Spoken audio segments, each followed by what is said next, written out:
Président, ministre, collègues, on peut dire que c'était un débat extrêmement exigeant pour nous tous, puisque chacun d'entre nous a été conduit aux frontières de ses certitudes et de ses principes pour en imaginer les prolongements sur des territoires nouveaux où la loi n'avait pas encore sa place.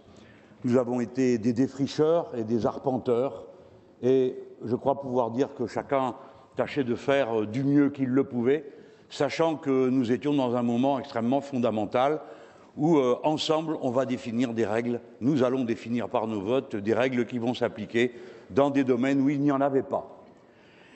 Alors, quand on fait le bilan, parfois c'est douloureux. Il a fallu prendre des décisions dans nos groupes alors que nous n'étions sûrs ni d'un point de vue ni de son contraire. Mais pourtant, il fallait décider. C'est pourquoi j'ai dit c'était certaines fois douloureux. Ensuite, parce que dans le mouvement de la discussion, on voyait bien que les objections qui étaient présentées l'étaient toujours de bonne foi et appuyées sur des certitudes morales, philosophiques ou religieuses qui forçaient le respect de chacun d'entre nous. Au total, il faut décider. Nous avons choisi une méthode, nous sommes, comme tout le monde, partagés sur certains sujets. Nous avons choisi de soutenir tous les amendements que l'un ou l'autre d'entre nous voulait présenter pour que tous puissent être entendus. Et pour finir, en examinant le texte dans son ensemble, nous avons pris la décision de le voter. Nous serons, c'est assez rare pour que je le signale, mais ça n'enlève pas qu'il puisse y avoir des fois des regrets. Mais ce ne sont pas des regrets comme d'habitude, ce sont des regrets d'un autre ordre. Nous aurions aimé qu'on mette l'intelligence artificielle, les questions du brevetage du vivant, ou encore celles qui concernent la manipulation génétique des animaux dans le champ de compétences de ce type de loi. Nous y serons bientôt conduits parce que tout ceci va déterminer des développements inouïs des sciences et des techniques dans les prochaines années. Si bien que c'est aussi un élément très positif que d'avoir raccourci le cycle de ces grandes revues sur ce sujet. Nous allons passer de 7 ans à 5 ans. C'est court, 5 ans, mais c'est toujours trop long par rapport au rythme auquel les choses vont. Il faut espérer que les principes que nous aurons établis en amont, par exemple avec cette loi, puissent nous servir de jurisprudence morale et philosophique pour trancher dans le futur. Ça, c'est dit pour la partie proprement bioéthique. La vérité est que la PMA n'avait rien à voir avec le sujet, car en vérité, cette technique connue, approuvée, et en fait, la PMA n'avait qu'un sujet, établir une nouvelle forme de filiation.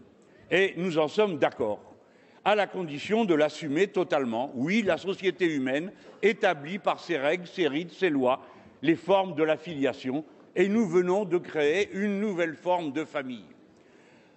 On va voir le vote, il semble entendu. Mais je dirais qu'il ne nous lève pas toutes nos responsabilités. Demain, qu'on ait été d'accord ou pas, c'est le regard que nous porterons sur ces familles et sur ces enfants qui permettront qu'en définitive, ils puissent accomplir les devoirs d'amour qui sont prévus par cette forme familiale. J'ai entendu avec intérêt et respect les arguments qui ont été pris et empruntés aux vérités biologiques auxquelles je ne crois pas, comme nombre des matérialistes qui constituent mon groupe. Mais puisqu'on se réclame de la tradition, alors je vous invite à relire le jugement de Salomon et vous verrez qu'il ne se fie pas à la vérité biologique. Il ne se fie qu'à une chose, au geste d'amour de la femme qui dit « je préfère lui donner mon gosse que de le voir coupé en deux ». Et cette même vérité de la loi d'amour s'applique dans le cercle de craie caucasien. J'achève. Je regrette qu'on n'ait pas respecté la plus stricte égalité entre les formes de famille, et notamment pour ces familles composées de 2 femmes, avec les autres familles. Ça ne sert à rien. Un jour ou l'autre, il faudra supprimer ces mentions qui continuent à discriminer. Si l'on va dans un sens, il faut y aller jusqu'au bout et non pas s'arrêter à mi-chemin avec des choses qui peut-être vont être des sources de souffrance demain. Oui, j'achève en vous disant, Épiméthée nous avait oubliés quand il a distribué les vertus à tous les animaux. Prométhée nous a sauvés en nous rendant maîtres de nous-mêmes et de notre propre autoconstruction.